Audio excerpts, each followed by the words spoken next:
होगा, इस बात की गारंटी लेता हूँ। सारे बच्चों का 70 में 70 नंबर आएगा। इस पेपर को बस अच्छे तरीके से सॉल्व करके चले जाना। पूरा डिटेल में सॉल्व कराने वाला हूँ। कमजोर विद्यार्थी वो भी सीख जाएगा। एक एक क्वेश्चन को 4 या 5 बार प्रैक्टिस करके जाना। एक बार मैं खुद करा देता हूँ, एक बार घर पे अपने कर लेना, लेकिन इस पेपर को अच्छे तरीके से तैयार कर लेना। यहाँ पे अनुक्रमा को यहाँ पे नाम डाल लेना मेरे प्यारे बच्चों। और इस पेपर जो है, इस पेपर को सॉल्व करने के लिए आपके पास समय रहेंगे 3 घंटे 15 मिनट का समय दिया जाएगा। इस पेपर सॉल्व करने के लिए 2 से ढाई घंटे में इस पेपर कर चले आओगे। अगर हर एक क्वेश्चन को अगर आप 3-4 बार प्रैक्टिस कर लोगे तो 2 से ढाई घंटे में लगेंगे इस पेपर को सॉल्व करने में। आराम से सारे क्वेश्चन करके चले आओगे। 70 में 70 नंबर बिल्कुल आप लोगों को गणित में पक्का हो जाएगा। देखिए इस पेपर में सबसे पहले नोट दिया है। नोट में एक पॉइंट बोला है कि प्रारंभ के 15 मिनट परीक्षार्थियों को प्रश्न पत्र पढ़ने के लिए निर्धारित है। 15 मिनट का रहा है कि इस पेपर को आप पढ़ सकते हो और 3 घंटे में इस पेपर को सॉल्व करने हैं। वही निर्देश दिया गया है। निर्देश में पहला निर्देश बोला है कि सभी प्रश्न अनिवार्य हैं। इसमें जितने प्रश्न दिए गए सारे प्रश्न करना अनिवार्य है। दूसरा बोला कि इस प्रश्न पत्र के 2 खंड हैं, मतलब यह पेपर 2 खंडों में बना हुआ है, जिसमें से पहला खंड अ है। खंड अ में 20 अंक के 20 बहुविकल्पीय प्रश्न है, जिनके उत्तर ओएमआर शीट पे देने हैं। तो खंड अ में बहुविकल्पीय प्रश्न है। कितने बहुविकल्पीय प्रश्न? 20, और 20 बहुविकल्पीय प्रश्न के उत्तर आपको ओएमआर शीट पे देना होगा। इसके बाद अगला है निर्देश चौथा कि ओएमआर शीट पर उत्तर अंकित किए जाने के पश्चात उसे काटे नहीं तथा इरेजर व्हाइटनर आदि का प्रयोग न करें। कहने का मतलब है एक बार जो आपने ऑप्शन रंग दिया, मान लीजिए पहला ऑप्शन आपने रंग दिया तो रंग दिया, न तो उसे काटना है न तो इरेजर व्हाइटनर आदि का प्रयोग करके उसे मिटाना है। इसके बाद अगला है पांचवा। देखिए पांचवा निर्देश क्या बोला है कि खंड ब। अब आएगा खंड ब। खंड ब में 50 अंक के संक्षिप्त उत्तर प्रकार या वर्णनात्मक प्रश्न है। खंड ब में आपको 2 नंबर, 4 नंबर और 6 नंबर वाले प्रश्न देखने को मिलेगा। इसके बाद है कि खंड ब में कुल कितने प्रश्न रहेंगे, तो टोटल 5 प्रश्नों की संख्या रहेगी। इसके बाद है प्रत्येक प्रश्न के प्रारंभ में स्पष्ट लिख दिया गया है कि उसके कितने खंड आपको करने हैं। अगला निर्देश है प्रत्येक प्रश्न के अंक उनके सम्मुख अंकित हैं। मतलब हर एक प्रश्न के आगे आपको बताया गया होगा कि वो प्रश्न 1 नंबर का है कि 2 नंबर का है कि 4 नंबर का है कि 6 नंबर का है। जितना भी नंबर का होगा उसके सामने आप लोगों को लिखा हुआ मिलेगा। इसके बाद प्रथम प्रश्न से आरंभ कीजिए और अंत तक जाइए। उस प्रश्न पर समय नष्ट मत कीजिए जो आप हल नहीं कर सकते हैं। कह रहा है कि शुरू से लास्ट तक हल करते जाइए, जो नहीं आ रहा उसको छोड़ दीजिए। लेकिन ऐसा हो ही नहीं सकता। अगर पूरा वीडियो आप देखते हो यकीनन के साथ कह सकता हूँ कि ऐसा कभी हो ही नहीं सकता कि कोई भी प्रश्न आप छोड़ोगे। पूरे के पूरे 70 में 70 नंबर इस पेपर का पूरा सोल्यूशन करा रहा हूँ, अच्छे से कर लो और घर पे भी 2-3 बार प्रैक्टिस कर लेना इस पेपर की। देखिए मेरे प्यारों, जो पेपर यहाँ से स्टार्ट होता है, सबसे पहले आएगा खंड अ। खंड अ में देखिए सबसे पहले यहाँ पे क्या है, बहुविकल्पीय प्रश्न है मेरे प्यारे बच्चों। और देखिए पहला प्रश्न क्या है, बिल्कुल आराम से समझाऊंगा, एक एक वर्ड। कमजोर से कमजोर विद्यार्थी भी समझ जाओगे, ठीक है, क्योंकि मुझे 70 में 70 नंबर चाहिए। बोला है यहाँ पे कि दिया है, क्या दिया है, HCF। HCF मतलब होता है मेरे प्यारों बच्चों मस। मैं सब कुछ डिटेल में बताता चलूंगा। मस दिया है 252 और 594 का 18। कह रहा है कि ज्ञात कीजिए एलसीएम। एलसीएम मतलब लस। आप लस ज्ञात कीजिए 252 और 594, तो उन्हीं संख्याओं का लस ज्ञात कीजिए। तो 2 संख्याओं का HCF आपको दे रखा है और उन्हीं दोनों संख्याओं का एलसीएम आपसे पूछा है। बिल्कुल मेरे प्यारे बच्चों, बिल्कुल आसान ये आप लोगों के लिए क्वेश्चन है। बस एक फार्मूले की जरूरत है। अगर ये फार्मूला आपको मालूम है तो सारा क्वेश्चन आप लोगों का हल हो जाएगा। मेरे प्यारे बच्चों, एक फार्मूला होता है कि पहली संख्या गुणे दूसरी संख्या बराबर एलसीएम गुणे HCF होता है। अगर यह फार्मूला आपको मालूम है तो इस फार्मूले से कुछ भी पूछेगा आप बिल्कुल बता पाओगे।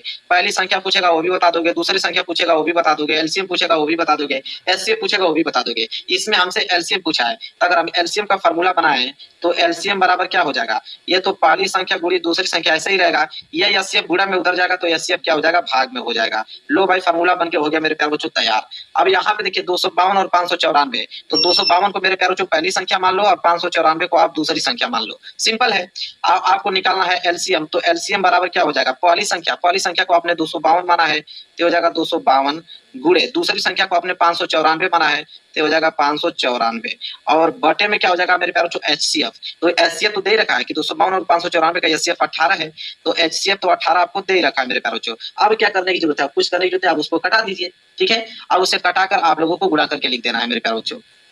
चलिए कटा देते हैं। देखिए 18 से जब आप 252 को कटाओगे तो 18 एकम 18 बच जाएगा 7 और 2 72, 18 चौक 72, 14 बार में 252 कट जाएगा पूरा का पूरा। तो यहाँ पे मेरे प्यारे हो क्या जाएगा आपका, तो इधर बच जाएगा आप लोगों का एलसीएम बराबर 14 और गुणे इधर बच गया आपका 594। और जब 14 का गुणा 594 में करोगे तो 8316 जो है मेरे प्यारों जो आंसर आ जाएगा। तो एलसीएम कितना आ गया, 8316। क्या यही आंसर है, बिल्कुल मेरे प्यारों यही आंसर है। देखिए ऑप्शन में दिया है तो 8316 कहीं दिख रहा है तो आप कहोगे जी बिल्कुल दिख रहा है। 8316 सी वाला ऑप्शन जो है बिल्कुल राइट आंसर हो जाएगा। अब बताइए किसी भी बच्चे को डाउट है तो मेरे प्यारों कुछ भी नहीं, बिल्कुल समझ में डिटेल में आप लोगों को आ गया होगा समझ में, कोई दिक्कत नहीं, आराम से पढ़ेंगे मेरे प्यारों। पेपर बनने वाला है, सारे क्वेश्चन को लगा के जाना। चलिए आगे बढ़ते हैं, दूसरा प्रश्न देखते हैं। देखिए दूसरा प्रश्न क्या है, देखिए क्या है कि बहुपद एक्स स्क्वायर माइनस के 2x माइनस 3 के शून्यक हैं। अब यहाँ पे शून्यक आपसे पूछ लिया है, वेरी वेरी मोस्ट इंपोर्टेंट है। तो जब भी शून्यक पूछ ले इसका भी तरीका मैं आपको तो बहुत ज्यादा सिंपल मेरे प्यारों, तो देखिए ध्यान समझिए, मैंने एक पेज ले लिया, ठीक है।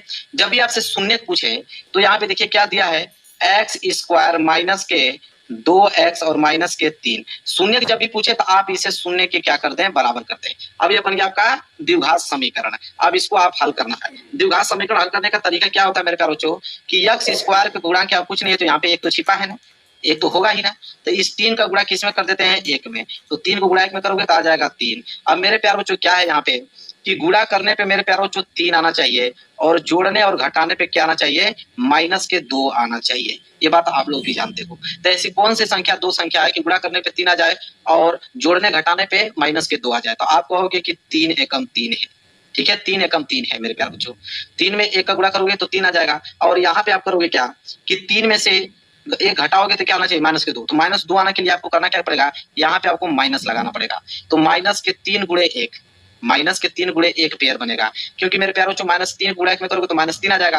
और माइनस 3 में मेरे प्यारे बच्चों 1 अगर आप जोड़ देते हो तो माइनस के 2 आ जाएगा। बस आपको यही बैठाना है, तो ये हो जाएगा आप लोगों का एक्स स्क्वायर माइनस के 3x और प्लस के x, क्योंकि एक छिपा रहेगा तो एक को क्या लिखोगे, सिर्फ x ही लिखोगे, और माइनस के 3 बराबर क्या हो जाएगा, 0 हो जाएगा। अब मेरे प्यारों जो सिंपल है, अब यहाँ से देखिए एक पेयर यहाँ से बन गया, एक पेयर यहाँ से बन गया। अब इन दोनों में x कॉमन है तो x कॉमन ले लो, तो एक x से एक x कैंसिल तो सिर्फ x बचा, और माइनस के यह x से यह x कैंसिल तो सिर्फ 3 बचा, प्लस इसमें कुछ कॉमन लेने लायक है ही नहीं, तो जब भी कॉमन नहीं होता तो एक कॉमन ले लो, एक कॉमन लोगे तो उतना ही उतर जाएगा, x माइनस के 3 बराबर 0। जब भी आप द्विघात समीकरण हल कर रहे हो, द्विघात समीकरण तभी सही माना जाएगा जो कि इस कोष्टक में आया उतना इसी कोष्टक में आना चाहिए। तो इसमें भी x माइनस 3 है, इसमें भी x माइनस 3 है, मतलब बिल्कुल सही है।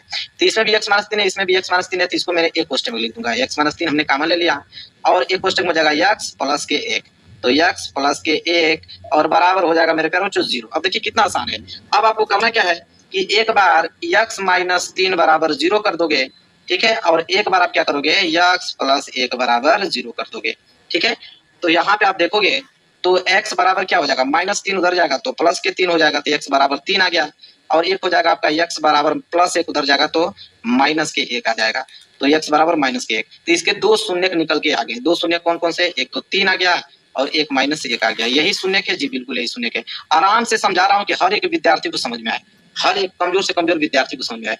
3 माइनस 1 दिया है जी, बिल्कुल 3 माइनस 1 दिया है, सी वाला ऑप्शन जो है बिल्कुल राइट आंसर हो जाएगा। अब बताइए, ऐसा कोई विद्यार्थी नहीं होगा जिसको न समझ में आया हो, सबको समझ में आया होगा मेरे प्यारे बच्चों। क्लियर है? चलिए आराम से पढ़ते हैं, अगला प्रश्न देखते हैं। अगला प्रश्न है प्रश्न नंबर 3। देखिए प्रश्न नंबर 3 क्या है। देखिए तीसरा प्रश्न मेरे प्यारे बच्चों वेरी वेरी मोस्ट इंपोर्टेंट है। कह रहा है कि समीकरण निकाय x बटे a बराबर y बटे b, फिर बोला है कि ax प्लस बी वाई बराबर a square plus B square में y का मान होगा। तो y का मान ज्ञात करना है। ये भी प्रश्न बहुत सिंपल है, बस समझने के लिए थोड़ा सा बस आपको दिमाग लगाने की जरूरत है, एक दो बार प्रैक्टिस करोगे आ जाएगा। देखिए क्या सिंपल है, ये आपको दिया है कि x बटे के a उतार दो बराबर y बटे के b, बिल्कुल कोई दिक्कत नहीं है। इसे आप समीकरण नंबर पहला मान लो मेरे प्यारे बच्चों, ये आपका हो गया समीकरण नंबर पहला। इसी तरह नीचे आपको क्या दिया है, ax प्लस बी वाई बराबर a square plus B square, इसे मेरे प्यारे बच्चों समीकरण नंबर आप दूसरा मान लो। यह समीकरण नंबर क्या हो जाएगा, दूसरा हो जाएगा। कोई दिक्कत नहीं होना चाहिए, समीकरण पहला समीकरण दूसरा। अब यहां से हम करेंगे क्या कि समीकरण पहला से, देखिए समीकरण पहला से हम लोग क्या कर सकते हैं, तो समीकरण पहला से हम लोग x का वैल्यू निकालेंगे। तो यहाँ से अगर हम समीकरण पहला से x का वैल्यू निकालें तो x बराबर क्या हो जाएगा, यह a का गुणा जाके इसमें हो जाएगा, होगा कि नहीं, तो a का गुणा y में होगा तो हो जाएगा ए वाई बटे नीचे आपका b बचा है, तो x बराबर क्या हो गया, ए वाई बटे b हो गया मेरे प्यारे बच्चों। ठीक है, यह x का मान आ गया, x बराबर ए वाई बटे b, यहाँ कोष्टक में कर दो ताकि दिखने में अच्छा लगे, एग्जाम लोग को भी समझ में आएगा कि हमारे x का वैल्यू निकाला है। अब इस x का मान मेरे प्यारे बच्चों समीकरण दूसरा में रख दो। ठीक है, तो यहाँ पे लिखोगे कि x का मान समीकरण दूसरा में रखने पर, तो x का मान समीकरण दूसरा में रखने पर, दूसरा में रखने पर, तो चलिए रख लेते हैं मेरे प्यारे बच्चों। तो x का मान समीकरण दूसरा में रखोगे तो जहां पे भी x आएगा वहां पे ए वाई बटे बी रखना। तो देखिए आ गया a, तो यहाँ a गुणे x आ गया ना, तो x क्या लिखोगे, ए वाई बटे में क्या लिखोगे, b लिखोगे, प्लस क्या है बी वाई बराबर फिर क्या है ए स्क्वायर और प्लस में क्या है बी स्क्वायर। यहाँ तक आप लोगों को समझ में आ गया, किसी भी बच्चों को डाउट नहीं होना चाहिए, सबको समझ में आ गया।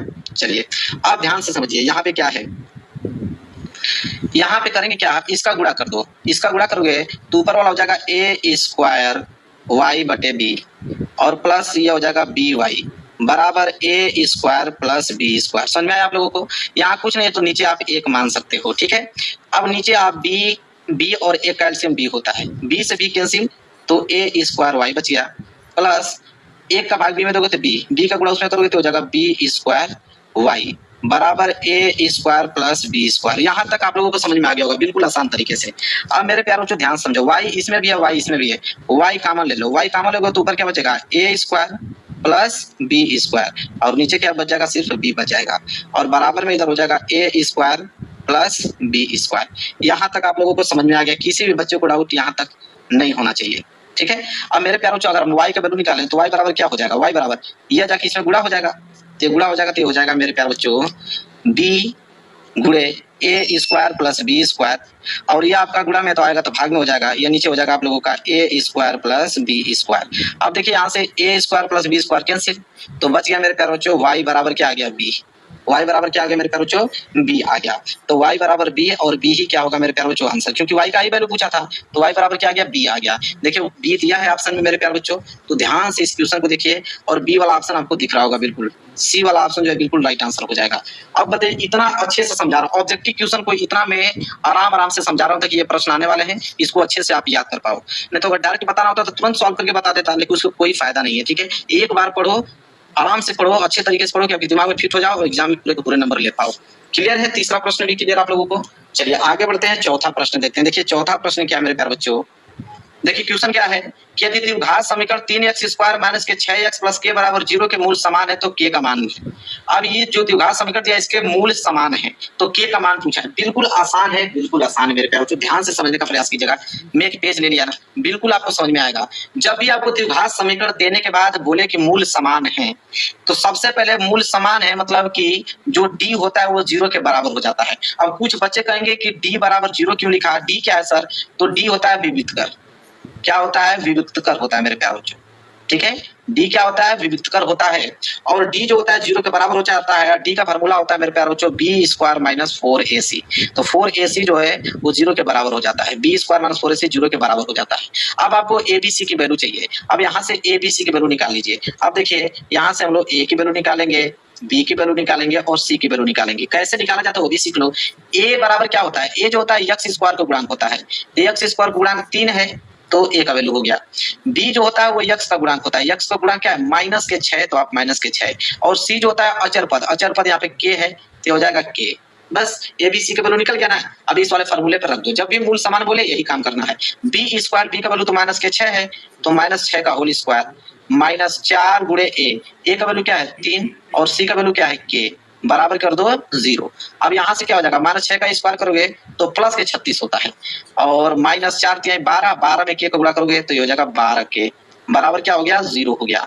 अब यहाँ से सिंपल हो जाएगा आपका 36 बराबर माइनस 12 के उतर जाएगा तो प्लस के क्या हो जाएगा 12 के हो जाएगा। अब मेरे प्यारे बच्चों 12 से तो कट रहा है कि 12 तिहाई 36, इधर 3 बच गया इधर के बच गया तो के बराबर 3, यही के का मान पूछा था। तो देखिए क्वेश्चन में यही पूछा था ना कि के का मान होगा तो के का मान 3 दिया है क्या, आप देखो पहला वाला ऑप्शन जो है बिल्कुल राइट आंसर हो जाएगा। सारे बच्चों को समझ में आ गया यह प्रश्न, किसी को दिक्कत नहीं होनी चाहिए। चलिए मेरे प्यारे बच्चों अगला प्रश्न देखते हैं, प्रश्न नंबर 5वां। देखिए 5वां प्रश्न क्या है, समांतर श्रेणी से लिया गया प्रश्न है।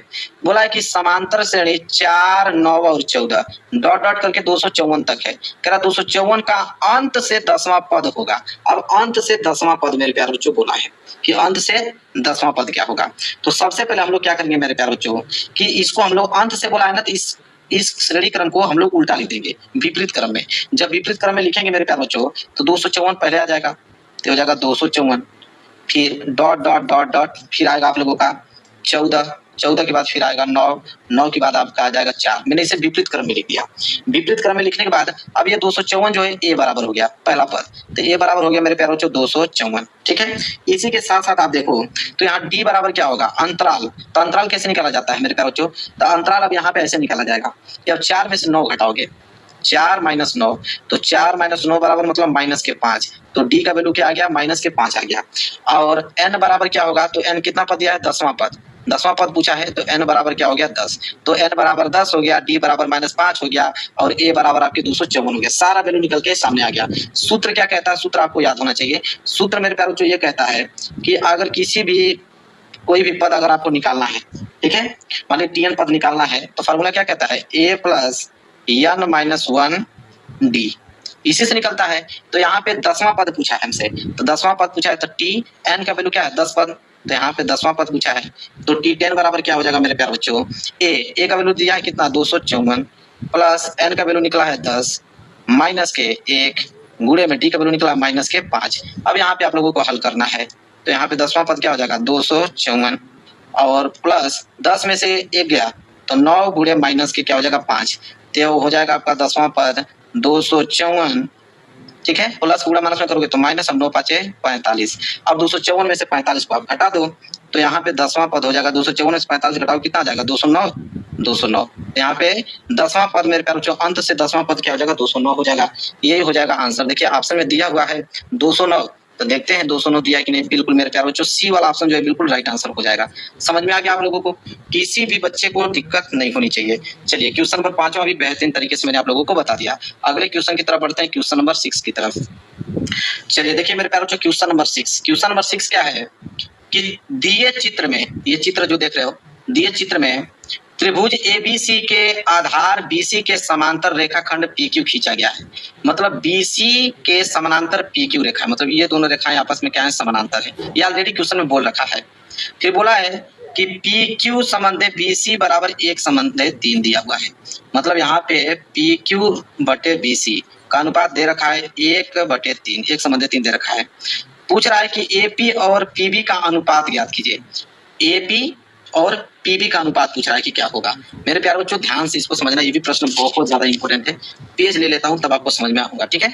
अब यहाँ तक एक चीज समझिए, जब आपको PQ और BC किसी भी त्रिभुज में 2 रेखाएं यहाँ पे अगर समानांतर बोल दे, तो यहाँ से आप एक चीज एकदम दिमाग लगा लीजिएगा कि 2 त्रिभुज बन रहे होंगे, एक त्रिभुज ABC बड़ा वाला त्रिभुज और एक त्रिभुज APQ छोटा वाला त्रिभुज। ये दोनों त्रिभुज जो होंगे वो समरूप होंगे अगर ये दोनों रेखाएं समानांतर हैं। तो यहाँ पे हम कह सकते हैं, ध्यान से, यहाँ पे हम कह सकते हैं कि त्रिभुज जो ABC बड़ा वाला त्रिभुज बन रहा था और एक छोटा वाला त्रिभुज बन रहा था, ये वाला APQ, त्रिभुज APQ, ये दोनों मेरे प्यारे बच्चों क्या हैं, समरूप होंगे। ये दोनों त्रिभुज क्या होंगे, समरूप हैं।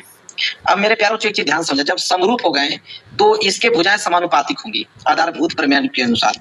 तो इसके भुजाएं समानुपातिक होंगी मेरे प्यारे बच्चों, मतलब हम यह कह सकते हैं कि AB बटे में AP कह सकते हैं। बिल्कुल हम कहेंगे कि AB बटे में AP बराबर होगा मेरे प्यारे बच्चों BC बटे में PQ के, होगा, बिल्कुल होगा, कोई डाउट नहीं है, बिल्कुल आराम से। इतना चीज हम लोगों को समझ में आ गया। अब मेरे प्यारे बच्चों एक चीज देखिए, BC बटे PQ यहाँ अनुपात दिया था, BC का वैल्यू 3 और PQ का वैल्यू 1, तो BC का वैल्यू 3 और PQ का वैल्यू 1, इसको हम 3/1 के बराबर कर देंगे। यहाँ तक किसी भी दिक्कत नहीं। यहाँ पे आप लिख भी सकते हो, चूंकि हम ऐसा क्यों किए हैं, क्योंकि PQ संबंधित BC का अनुपात दे रखा था हमको 1 संबंधित 3, इसके अनुसार हमने इसको बराबर किया है। यहाँ तक क्लियर। चलिए अब एक चीज ध्यान से देखिए, ये जो AB है, A और B, AB किससे मिलकर बना है, AP प्लस PB से मिलकर बना है। तो आप कहोगे कि AB को हम इस तरह लिख सकते हैं, AP प्लस PB लिख सकते हैं, बिल्कुल, और नीचे हो जाएगा आपका AP बराबर, ठीक है, बराबर ये क्या हो जाएगा आप लोगों का, BC बटे PQ का वैल्यू हमने 3/1 लिख दिया है, तो इसको 3/1 लिख देते हैं। अब इसको लिखने की जरूरत नहीं, क्योंकि इसको मैंने इस रूप में कन्वर्ट कर दिया। क्लियर है। चलिए अब देखिए ध्यान से एक चीज, अब गुणा कीजिए, 3 का गुणा AP में करोगे तो हो जाएगा 3AP बराबर 1 का गुणा उतना करोगे तो उतना ही होगा, AP प्लस PB ही होने वाला है। अब यहाँ से एक चीज ध्यान से समझिए, तो हो जाएगा 3AP, ये प्लस AP इधर आएगा तो माइनस KP हो जाएगा, बराबर इधर बच गया आपका PB, ठीक है। 3AP में से 1 AP कैंसिल, तो हो जाएगा 2AP बराबर इधर हो जाएगा PB। यहाँ तक समझ आ गया आप लोगों का। अगर यहाँ से मैं AP बटे PB निकालूं तो इधर आ गया, तो इधर बच गया 1, ये 2 गुणा में उधर जाएगा तो किसमें हो जाएगा, भाग में। अब यही पहले तो पूछा था AP और PB का अनुपात, AP और PB का अनुपात क्या हो गया, 1/2, इसको हम ऐसे कह सकते हैं कि 1 संबंधे 2 कह सकते हैं। क्या यही आंसर है, बिल्कुल। AP और PB का ही तो पूछा था, देखिए AP और PB का ही पूछा था कि अनुपात क्या होगा, तो 1/2 होगा, मतलब ए वाला ऑप्शन जो है बिल्कुल राइट आंसर हो जाएगा मेरे प्यारे बच्चों। क्लियर है, समझ में आ गया आप लोगों को, किसी भी बच्चों को डाउट नहीं होने चाहिए। चलिए मेरे प्यारे बच्चों आगे बढ़ते हैं, अगला प्रश्न देखते हैं, प्रश्न नंबर 7वां। देखिए 7वां प्रश्न क्या है मेरे प्यारे बच्चों, 7वां प्रश्न है कि बिंदुओं 5,0 और -12,0 के बीच की दूरी होगी। अब दो बिंदुओं के बीच की दूरी पूछा है मेरे प्यारे बच्चों। बिल्कुल मैं आपको बताता हूँ, एक पेज मैंने ले लिया, दो बिंदु दिया है, एक का निर्देशांक 5,0 है, एक का -12,0।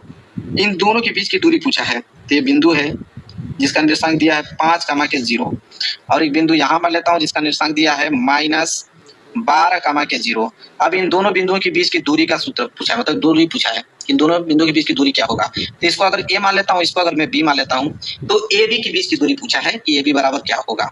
तो दो बिंदुओं के बीच की दूरी का सूत्र आपको मालूम होना चाहिए। तो दो बिंदुओं के बीच की दूरी का सूत्र जिसे डी से डिनोट करते हैं, तो सूत्र क्या होता है, डी बराबर मेरे प्यारे बच्चों सूत्र होता है x1 माइनस x2 का होल स्क्वायर और प्लस में होता है y1 माइनस y2 का होल स्क्वायर होता है। ये दो बिंदुओं के बीच की दूरी सूत्र होता है।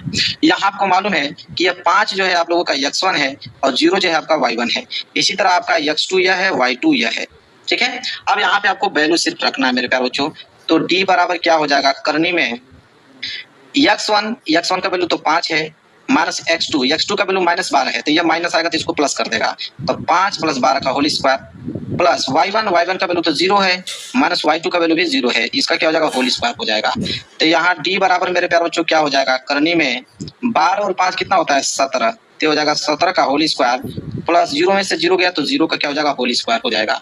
तो यहाँ देखिए d बराबर देखने को क्या मिल रहा है आपको कि 17 का जब होल स्क्वायर करोगे तो 289 प्लस 0 का होल स्क्वायर करोगे तो 0 होगा। तो इसी तरह d बराबर क्या हो जाएगा, जब 289 में 0 जोड़ोगे तो 289 होगा।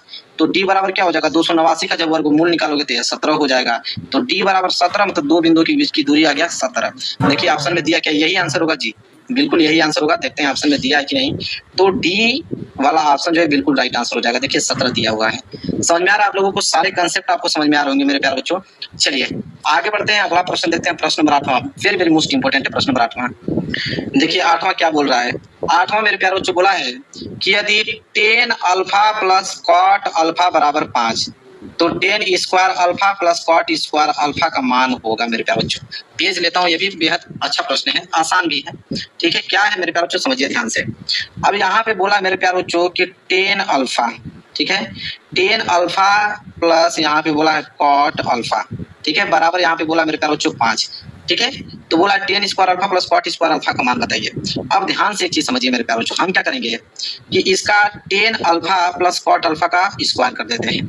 तो tan अल्फा को मैं ऐसे बना देता हूँ, tan alpha plus cot alpha, इसका मैं होल स्क्वायर कर दूंगा तो इधर 5 का भी होल स्क्वायर होगा, भाई दोनों तरफ होल स्क्वायर करना पड़ेगा जी, बिल्कुल। तो a प्लस बी का होल स्क्वायर पे टूट जाएगा। आपको मालूम है कि a प्लस बी का होल स्क्वायर का फार्मूला क्या होता है, a square plus B square plus 2ab, ये होता है। इसी फार्मूले पे तोड़ना पड़ेगा इसको। तो तोड़ते हैं, a स्क्वायर मतलब tan अल्फा का स्क्वायर, तो हो जाएगा tan square alpha plus B square मतलब कॉट अल्फा का स्क्वायर, तो हो जाएगा cot square alpha plus 2ab। तो a हमारे पास tan अल्फा और b हमारे पास क्या है, कॉट अल्फा, ठीक है। बराबर क्या हो जाएगा, 5 का स्क्वायर करोगे तो ये 25 हो जाएगा। यहाँ तक आप लोगों को समझ में आया, किसी भी बच्चे को यहाँ तक दिक्कत है नहीं। अब मेरे प्यारों को ध्यान से देखिए, ये हो जाएगा tan square alpha plus cot square alpha plus 2, ठीक है, 2 tan alpha into cot alpha को हम लिख सकते हैं 1/tan अल्फा, लिख सकते हैं, बिल्कुल ये फार्मूला होता है। कॉट अल्फा को हम 1/tan अल्फा लिख सकते हैं बराबर 25। तो यहाँ से एक चीज देखने को मिलेगा कि tan अल्फा से tan अल्फा क्या हो गया, कैंसिल हो गया। तो इधर बच गया आपका tan square alpha plus cot square alpha बराबर 25, और यह जो प्लस 2 इधर बचा, 2 को गुणा में करोगे तो 2 ही तो आएगा, प्लस 2 उधर जाएगा तो माइनस के 2 हो जाएगा। तो यहाँ पे आपका बच जाएगा tan square alpha plus cot square alpha बराबर 25 में से 2 जाएगा मेरे प्यारे बच्चों 23। यही हमसे पूछा था क्वेश्चन में, देखिए कि tan square alpha plus cot square alpha का मान, तो tan square alpha plus cot square alpha का मान कितना आ गया, 23 आ गया। बस यही आंसर है जी, बिल्कुल। देखिए 23 दिख रहा है कहीं, सी वाला ऑप्शन दिख रहा होगा आप लोगों को, सी वाला ऑप्शन जो है बिल्कुल राइट आंसर हो जाएगा मेरे प्यारे बच्चों। समझ में आ गया आप लोगों को 8वां प्रश्न भी। चलिए आगे बढ़ते हैं, अगला प्रश्न देखते हैं, प्रश्न नंबर 9। चलिए मेरे प्यारे बच्चों क्वेश्चन नंबर 9 देखिए, बोला है कि चित्र में, ये चित्र आप देख रहे हो, चित्र में बिंदु O का बिंदु A तथा B से देखने पर अवनमन कोण की माप है। तो अवनमन कोण बोला है मेरे प्यारे बच्चों, अवनमन कोण क्या होता है, कि जब ऊपर से देखते हैं हम लोग, ठीक है, ऊपर से जब नीचे देखते हैं तो ऊपर हमें एक क्षैतिज रेखा बनाना पड़ेगा, ठीक है, मैंने एक क्षैतिज रेखा बना लिया। अब ऊपर से जब नीचे देखते हैं, ऑनमन कोण मतलब ये वाला कोण पूछ रहा है और ये वाला कोण पूछ रहा है, तो इस वाले कोण का माप बताइए और इस वाले कोण का माप पूछा है, ठीक है, सिंपल है। देखिए ध्यान से समझने योग्य बातें हैं, ध्यान से आप समझेंगे तो ये भी क्वेश्चन आपको समझ में आ जाएगा। अब मेरे प्यारे बच्चों एक बात आप समझ लीजिए ध्यान से, आपको एक चीज दिखाई दे रहा होगा, ये अब जो इसको मैं कुछ बिंदु मान लेता हूँ, मान लीजिए जेड मान लिया, ठीक है, इसको जेड मान लिया। अब एक चीज देखिए, जेड ए ओ, ध्यान से सुनिएगा, अगर मैं कहूँ कि कोण जेड ए ओ, तो जेड ए ओ जो ये कोण है वो आपके ए ओ बी, ए ओ बी के बराबर होगा कि नहीं होगा, बिल्कुल एकांतर अंतर कोण, एकांतर कोण होगा, तो यह कोण इस कोण के बराबर हो गया, मतलब जेड ए ओ कोण ए ओ बी के बराबर होगा। और ए ओ बी का वैल्यू कितना दिया है, 45 अंश दिया है, तो एक वैल्यू तो ऑटोमेटिक आपको मालूम चल गया कि जेड ए ओ बराबर 45 अंश, तो ये वाला आंसर तो ऑटोमेटिक मालूम चल गया कि यह वाला जो होगा 45 अंश होगा। तो एक चीज हमको मालूम चल गया कि 45 अंश होगा, तो 45 अंश इसमें भी है, 45 अंश इसमें भी है, 45 अंश इसमें भी है भाई, ठीक है। अब देखेंगे क्या है, तो जेड ए ओ बराबर 45 अंश हो गया।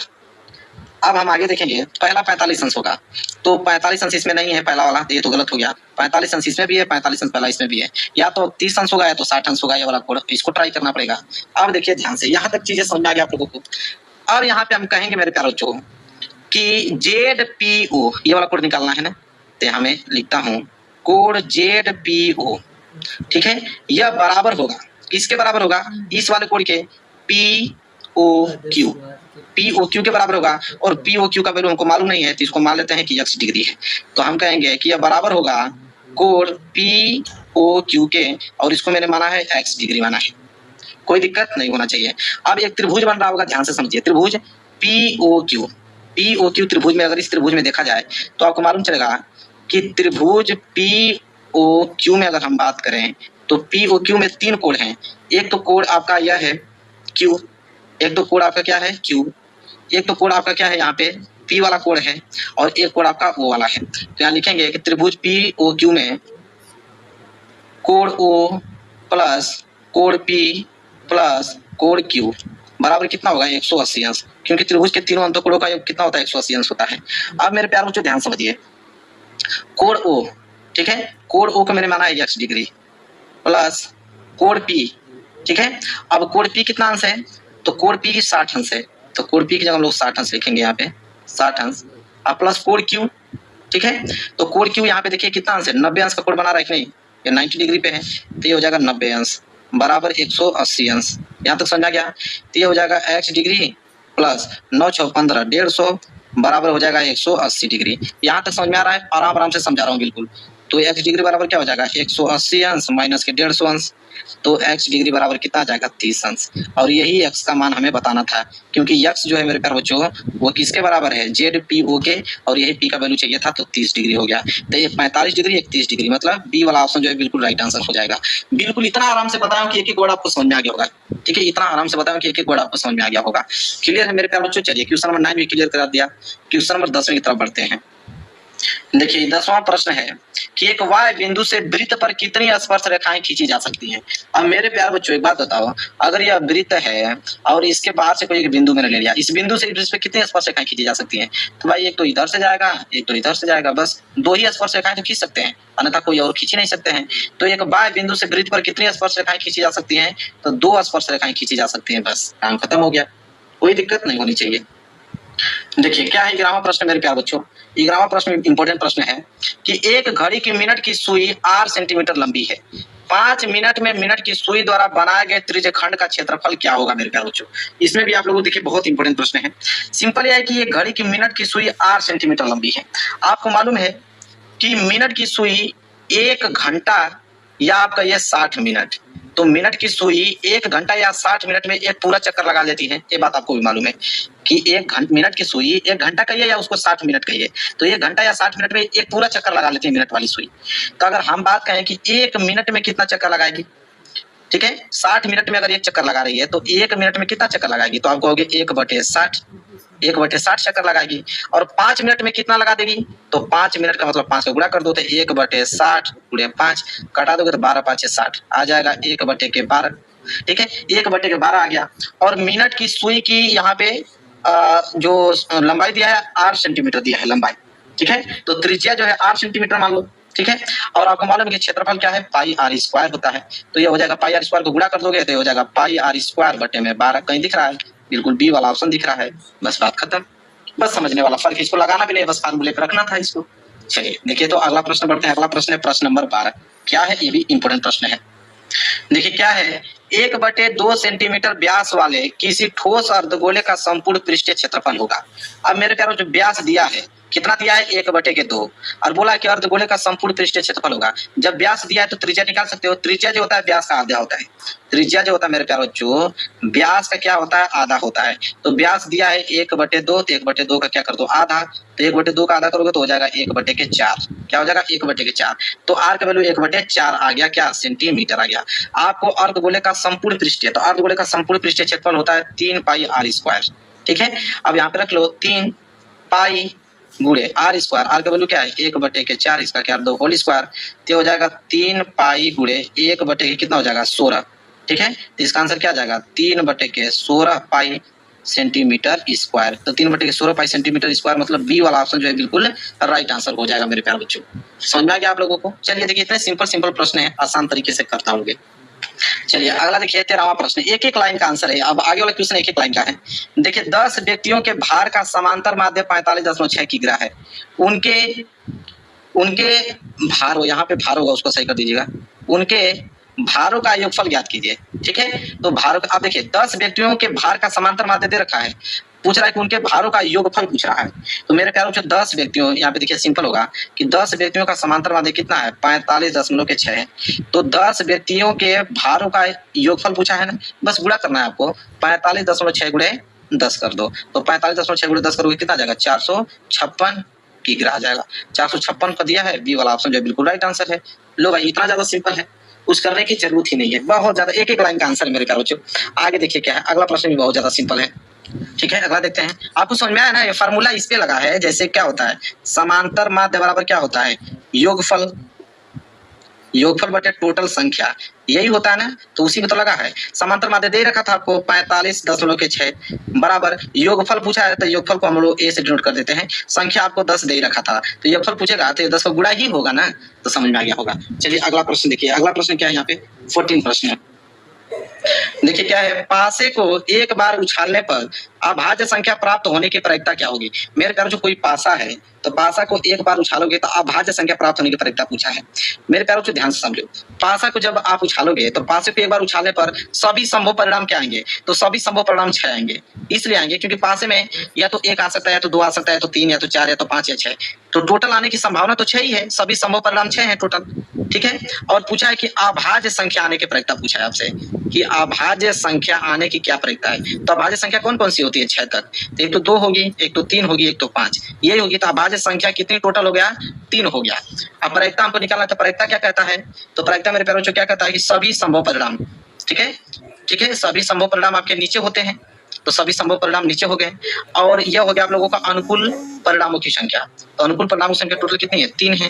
तो 3 एकम 3, 3 दूनी के 6, 3 एकम 3, 3 दूनी के 6, मतलब 1/2। बस बिल्कुल आसान है। कितना आसान है, बिल्कुल, बस एक बार समझने की जरूरत है, बाकी लगा दोगे। अगले प्रश्न की तरफ बढ़ते हैं, क्वेश्चन नंबर 15 की तरफ। देखिए क्या है क्वेश्चन नंबर 15। देखिए क्वेश्चन नंबर 15 मेरे प्यारे बच्चों, कि यदि 3x + 2ky बराबर 2 और दिया है कि 2x + 5y + 1 बराबर 0 द्वारा दी जाने वाली रेखाएं परस्पर समांतर हैं, तो k का मान है। Very very most important question मेरे प्यारे बच्चों। देखिए इसको कैसे लगाएंगे, ये भी सिंपल है। अगर 2 यहाँ पे आपको रेखा का समीकरण दे रखा है, बोला कि परस्पर समांतर हैं, तो k का मान पूछा है। देखिए ये भी सिंपल, कैसे लगाएंगे इसको। सबसे पहले हम लोग इसको नोट करेंगे। दिया है 3x + 2ky बराबर 2 दे रखा है, ठीक है। और एक आपको दे रखा है इधर 2x + 5y + 1 बराबर 0 दे रखा है। सबसे पहले आप करोगे क्या कि इस साइड भी 0 बनाओ। 0 बनाओ मतलब कि 2 को इधर लाओ, तो ये हो जाएगा 3x + 2ky + 2 इधर आएगा, तो -2 बराबर 0। इधर भी 0 बन गया, और इधर तो ऑलरेडी 0 था ही, ठीक है। अब यहाँ पे करेंगे क्या मेरे प्यारे बच्चों, ये पहली रेखा का समीकरण है, दूसरी रेखा का समीकरण है। इससे हम लोग a1 b1 c1 निकालेंगे, इससे हम लोग a2 b2 c2 निकालेंगे। तो यहाँ से हम लोग a1 b1 और c1 निकालेंगे, और दूसरी रेखा का समीकरण है, तो इसलिए a2, यहाँ से b2 और यहाँ से C2 निकालेंगे। ठीक है, तो देखिए A1 क्या होता है, A1 मतलब x का गुणांक, तो x का गुणांक 3, B1 क्या होता है y का गुणांक, y का गुणांक है 2k, C1 मतलब अचर पद माइनस के 2। इसी तरह A2 क्या होगा, इस x का गुणांक होगा 2, B2 क्या होगा y का गुणांक 5 और C2 क्या होगा यहाँ पे अचर पद 1। अब यहाँ पे हो गया, और एक चीज बोला है यहाँ पे मेरे प्यारों जो समांतर हैं, कैसी हैं, समांतर। तो जब दो रेखाएं समांतर हैं तो उसका समांतर होने का प्रतिबंध आपको याद होना चाहिए। ठीक है, तो समांतर होने का प्रतिबंध मेरे प्यारों जो होता है कि A1 बटा A2 तो बराबर होता है B1 बटा B2 के, लेकिन यह बराबर नहीं होता है C1 बटा C2 के। यह मेरे प्यारे बच्चों क्या है, समांतर होने का प्रतिबंध है। क्लियर है, समझ में आ गया आप लोगों को। अब यही वैल्यू आप लोगों को रखना है, A1 तो A1 का वैल्यू 3, A2 का वैल्यू यहाँ से 2 बराबर B1 का वैल्यू यहाँ पे 2k और B2 का वैल्यू यहाँ से 5, और यह बराबर नहीं है C1 का वैल्यू -2 और C2 का वैल्यू क्या है 1। तो जो बराबर नहीं उसको छोड़ दीजिए, इतना से ही हल कर दीजिए। तो 2k का गुणा 2k में करोगे तो हो जाएगा 4k, बराबर 5 गुणा 3 में करोगे तो 5 तिहाई 15, यहाँ से k निकालोगे तो 15/4। क्या यही k का मान है? जी बिल्कुल यही k का मान है, 15/4। क्या यही उत्तर होगा? जी हाँ, यही उत्तर होगा 15/4। देखिए ऑप्शन में दिया है, तो आप बिल्कुल देख पा रहे हो कि सी वाला ऑप्शन जो है बिल्कुल राइट आंसर हो जाएगा मेरे प्यारे बच्चों। क्लियर है, समझ में आ रहा है आप लोगों को। चलिए 15वां प्रश्न भी हमने अच्छे तरीके से सॉल्व करके दिखा दिया।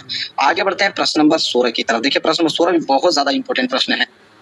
देखिए क्या बोला है कि त्रिभुज ABC के शीर्षों के निर्देशांक दिया है 7,5, 5,7 -3,3। बोला कि यदि BC का मध्य बिंदु D है तो AD की माप क्या होगी। इसके लिए आपको जिस तरह बोला उस तरह फिगर आपको बनाना पड़ेगा। देखिए क्या सबसे बोला कि त्रिभुज ABC, तो यहाँ पे एक छोटा सा त्रिभुज आप बना लीजिए समझने के लिए। त्रिभुज ABC, इसका नाम A, इसका नाम आप B रख लीजिए और इसका नाम आप C रख लीजिए। और यहाँ पे बोला है कि शीर्षों के निर्देशांक दिया है, इसको A मान लीजिए तो हो जाएगा 7,5, इसको B मान लीजिए तो हो जाएगा 5,7, इसको C मान लीजिए तो हो जाएगा -3,3। ठीक है, अब यहाँ पे मेरे प्यारों से बोला है कि BC का मध्य बिंदु D है, तो BC का मध्य बिंदु अगर यहाँ पे आप D मान लेते हो तो बोला कि AD की माप, अगर यहाँ से लंब डाल दें तो AD की माप पूछा है। तो A का निर्देशांक तो दिया है, सबसे पहले हमें D का चाहिए, तो D का मालूम चल जाएगा तो दो बिंदुओं के बीच का दूरी सूत्र निकाल के लगा देंगे। तो D चाहिए और D हमारा BC का मध्य बिंदु है। जब D हमारा BC का मध्य बिंदु है तो मध्य बिंदु का सूत्र लगा के D का वैल्यू निकाल लीजिए आप आराम से, बिल्कुल आसान तरीके से हो जाएगा। तो यहाँ पे लिखेंगे कि मध्य बिंदु का सूत्र क्या होता है मेरे प्यारे बच्चों, मध्य बिंदु का सूत्र होता है x1 + x2/2।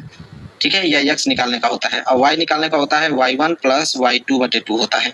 तो यहाँ से सिंपल निकाल लीजिए, तो यहाँ x बराबर क्या हो जाएगा, x1 5 है और प्लस x2 क्या है यहाँ पे x1, ये x1 y1 होता है, x2 y2 होता है। तो x2 का वैल्यू -3 है, तो ये हो जाएगा -3/2। इसी तरह y निकालिए तो y1 7 है और प्लस y2 कितना है 3/2। तो यहाँ x बराबर क्या हो जाएगा 5 - 3/2, इधर y बराबर क्या हो जाएगा 10/2। तो x बराबर क्या हो जाएगा 5 में से 3 गया तो 2/2 और y बराबर हो जाएगा 2 5 के 10, तो y बराबर 5, इधर x बराबर 2 से 2 काट दोगे तो 1, तो x बराबर 1 y बराबर 5। ठीक है, तो निर्देशांक हमेशा x, y के रूप में लिखा जाता है, तो हो जाएगा 1, के 5। तो यहाँ d का निर्देशांक जो मेरे प्यारे बच्चों आ गया वो आ गया 1, के 5। लेकिन हमसे क्वेश्चन तो AD का मान पूछा है कि AD बराबर, तो AD बराबर मतलब दो बिंदुओं के बीच के दूरी सूत्र लगा दो। तो दो बिंदुओं के बीच के दूरी का सूत्र क्या होता है मेरे प्यारे बच्चों कि x1 - x2 का whole square plus y1 - y2 का होल स्क्वायर, यह होता है। तो यहाँ पे लगा दीजिए, तो ये हो जाएगा मेरे प्यारे बच्चों x1, तो x1 7 है और -x2 यहाँ पे 1 है, तो 7 - 1 का होल स्क्वायर प्लस y1 यहाँ पे 5 है और -y2 यहाँ पे भी 5 है, तो 5 का होल स्क्वायर। तो हो जाएगा 7 में से 1 गया तो 6 का होल स्क्वायर, 5 में से 5 गया तो 0 का होल स्क्वायर। तो हो जाएगा 6 का स्क्वायर 36 प्लस 0 का स्क्वायर 0, तो 36 में 0 जोड़ोगे तो 36 और 36 का क्या हो जाएगा 6। तो AD बराबर क्या आ गया मेरे प्यारे बच्चों 6 मात्रक, क्या गया 6 मात्रक आ गया। और यही हमसे पूछा था AD का मान, तो AD बराबर 6 मात्रक दिया है। क्या देखिए C वाला ऑप्शन जो है बिल्कुल राइट आंसर हो जाएगा मेरे प्यारे बच्चों। समझ में आ गया आप लोगों को 16वां प्रश्न, बिल्कुल आप लोगों को डिटेल में समझ में आ गया होगा मेरे प्यारे बच्चों। चलिए आगे बढ़ते हैं, अगला प्रश्न देखिए प्रश्न नंबर 17। देखिए प्रश्न नंबर 17 क्या बोला है, देखिए बोला है कि समीकरण 3/x - 2x बराबर 2/x का हल होगा। चलिए पेज ले लेता हूँ इसको हल करने के लिए, मैंने एक पेज ले लिया। देखिए क्या बोला है, ये भी सिंपल है, 3/x और -2x बराबर 2/x। सिंपल करना क्या है कि यहाँ कुछ नहीं तो इसके नीचे 1 मान लीजिए। अब यहाँ पे x और 1 का एलसीएम x होता है, x से x कैंसिल बच गया 3 माइनस 1 का भाग x में दोगे तो x को गुणा करोगे 2x में तो 2x स्क्वायर बराबर 2 क्या हो जाएगा x। अब देखिए x से या x नीचे से नीचे कैंसिल हो गया, बच गया 3 - 2x स्क्वायर बराबर कितना 2। तो यहाँ पे आप कीजिए 3 और ये प्लस 2 इधर आएगा तो माइनस के 2 बराबर हो जाएगा 2x²। तो यहाँ 3 में से 2 गया तो 1 बराबर हो जाएगा 2x²। यहाँ से जब आप x² निकालोगे तो 1 और 2 गुणा में तो 2 इधर आएगा तो भाग में हो जाएगा। जब यहाँ से आप x निकालोगे तो ये वर्ग इधर जाएगा तो वर्गमूल में हो जाएगा 1/2। और वर्गमूल हमेशा प्लस और माइनस में आता है। तो 1 का वर्गमूल तो 1 आ जाएगा, लेकिन 2 का वर्गमूल नहीं निकलेगा तो 1 करड़ी में ही रहेगा। तो x का वैल्यू जो आ गया प्लस माइनस 1/करड़ी में 2 आ गया। क्या यही आंसर है जी? बिल्कुल। तो यहाँ पे हो जाएगा प्लस माइनस 1/करड़ी में 2, मतलब पहला वाला ऑप्शन जो है बिल्कुल राइट आंसर हो जाएगा मेरे प्यारे बच्चों। समझ में आ गया आप लोगों को? बिल्कुल आराम से समझा रहा हूँ मेरे प्यारे बच्चों। चलिए 18वां प्रश्न देखिए क्या है मेरे प्यारे बच्चों। 18वां प्रश्न है कि साइन 27 डिग्री बटे कॉस 63 अंश का मान होगा। ये भी इसका वैल्यू हमेशा 1 आता है मेरे प्यारे बच्चों। जब भी 27 और 63 जोड़ोगे तो 90 अंश आएगा। 90 अंश का वैल्यू 1। ट्रिक बता रहा हूँ, हल करने का तरीका भी बता देता हूँ। देखो इसको कैसे करोगे। साइन 27 अंश को चेंज कर दो। 27 अंश को आप लिख सकते हो 90 माइनस 63 अंश, क्योंकि 90 में से 63 जाएगा तभी 27 बचेगा। और नीचे वाला वैल्यू को रहने दो इसी तरह कॉस 63 अंश। एक फार्मूला होता है मेरे प्यारे बच्चों, आपको भी मालूम है कि sine 90 minus theta. Sine 90 minus theta होता है कॉस थीटा। तो साइन 90 माइनस 63 अंश हो जाएगा कॉस 63 अंश फार्मूले के हिसाब से। अब बटे नीचे आपका कॉस 63 अंश दे रखा है। अब यहाँ से ध्यान से देखिए तो कॉस 63 से कॉस 63 कैंसिल, तो एक ही तो आया, बस हो गया राइट आंसर। क्लियर है? सब कुछ बता रहा हूँ आप लोगों को डिटेल में। मेरे प्यारे बच्चों अगला देखिए प्रश्न नंबर 19। प्रश्न नंबर 19 क्या मेरे प्यारे बच्चों? देखिए 19वां है कि यदि 65 और 117 के एचसीएफ को 65 यम माइनस 117 के रूप में व्यक्त किया जाए तो यम का मान क्या होगा? अब मेरे प्यारे बच्चों अब सिंपल है कि 65 और 117 का एचसीएफ निकालिए, उस एचसीएफ को इसके बराबर कर दीजिए। तो 65 का एचसीएफ निकालना है और 117 का, तो 65 का बाजू गुणनखंड के रूप में तोड़िए। 65 को हम क्या लिख सकते हैं 5 × 13, बिल्कुल। 117 का फैक्टराइजेशन करेंगे तो क्या हो जाएगा 3 × 3 × 13, क्योंकि 3 3 9 और 13 9 117। अब मेरे प्यारे बच्चों इसका हमें निकालना है एचसीएफ। एचसीएफ क्या होता है? जो कॉमन मिला, कॉमन 13 इसमें भी है 13 इसमें भी है, तो 13 क्या हो गया एचसीएफ। अब जब 13 एचसीएफ हो गया तो बोला है कि इसके रूप में व्यक्त कीजिए। तो हम क्या करेंगे कि 65 यम माइनस 117 को 13 के बराबर कर देंगे। ठीक है, तो ये हो जाएगा आपका 65 m बराबर 13 और प्लस माइनस 117 उधर जाएगा तो प्लस 117 हो जाएगा। तो हो जाएगा 65 m बराबर मेरे प्यारे बच्चों 7 3 10 और 1 1 2 1 3 और ये हो जाएगा आप लोगों का 130। ठीक है, तो m का वैल्यू निकालोगे तो क्या हो जाएगा 130 बटे के 65। तो 65 दूनी के 130 होता है। m बराबर क्या आ गया 2 आ गया। क्या यही आंसर है? जी बिल्कुल यही आंसर है, m बराबर 2। तो 2 दिया है मेरे प्यारे बच्चों, बिल्कुल बी वाला ऑप्शन जो है बिल्कुल राइट आंसर हो जाएगा। समझ में आ गया? ये भी प्रश्न बहुत आसान है मेरे प्यारे बच्चों, बिल्कुल 1 2 बार प्रैक्टिस करके जाओगे ना सारे क्वेश्चन एग्जाम में करके चले आओगे। चलिए अगला प्रश्न देखते हैं 20वां प्रश्न। देखिए 20वां ऑब्जेक्टिव का लास्ट प्रश्न है, इसके बाद खंड ब स्टार्ट होगा। क्या है कि यदि किसी बारंबारता बटन का माध्य आपको दे रखा है 20.5 और माध्यिका 20 है तो उसका बहुलक होगा, उसका बहुलक पूछ रहा है। मेरे प्यारों जो एक फार्मूला होता है इसका, ठीक है, फार्मूला नोट कर लो। फार्मूला में रेड पेन से लिख देता हूँ। देखिए फार्मूला इसका होता है मेरे प्यारों जो बहुलक बराबर इसका फार्मूला होता है मेरे प्यारों जो 3 गुणे माध्यिका, क्या होता है 3 गुणे माध्यिका माइनस 2 गुणे माध्य, यह फार्मूला होता है। अब यहाँ पे इसी फार्मूले पे आप रखिए। तो बोला है यहाँ पे बहुलक होगा, बहुलक पूछा है तो बहुलक को 20 से डिनोट कर दो। ये जो 3 गुणे माध्यिका, ठीक है, माध्यिका बराबर 20 दे रखा है माइनस 2 गुणे माध्य, माध्य आपको 20.5 दे रखा है। अब सिंपल है, बहुलक बराबर क्या हो जाएगा 20 3 के 60 और माइनस 20.5 का गुणा जब 2 में करोगे तो 20 दूनी के 40 1 41। ठीक है, तो बी बराबर कितना जाएगा 10 में से 1 जाएगा तो 9 और 5 में से 1 जाएगा, 5 में से 4 जाएगा तो 1 19। बहुलक बराबर क्या हो गया 19 आ गया।